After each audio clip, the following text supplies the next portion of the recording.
আসসালামু আলাইকুম রহমতুল্লাহি বরকাতুহ। এই দুনিয়াটা আল্লাহ রাব্বুল আলামিন মানুষের জন্য সাজিয়েছেন, মানুষের জন্য সৃষ্টি করেছেন। মানুষ এই দুনিয়াতে যতদিন থাকবে ততদিন এই দুনিয়াটা থাকবে। আপনি মানুষ, সুতরাং আপনার জন্য এই দুনিয়াটা আল্লাহ সৃষ্টি করেছেন। এই দুনিয়াতে আপনার বসবাসের উপর দুনিয়ার স্থায়িত্বটা নির্ভর করে।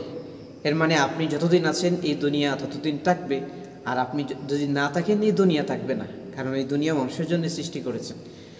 এখন আমাদের আরেকটা জিনিস খেয়ালে রাখতে হবে যে আমরা এই দুনিয়াতে যতদিন বসবাস করব, আমাদের দুইটা জিনিসকে ফেস করতে হবে। একটা হচ্ছে সুবিধা আর একটা হচ্ছে অসুবিধা, একটা হচ্ছে সুখ আর একটা হচ্ছে দুঃখ।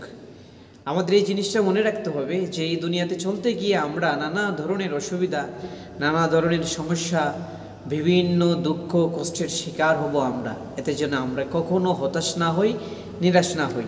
এই জন্য আল্লাহর কোরআন বলছে, তোমরা দুঃখে পড়ে কখনো হতাশ হয়েও না, নিরাশ হয়েও না। এর কারণ কি? এর কারণ হচ্ছে ইন্না মাআল উসরি ইউসরা, নিশ্চয় দুঃখের সাথে আছে সুখ।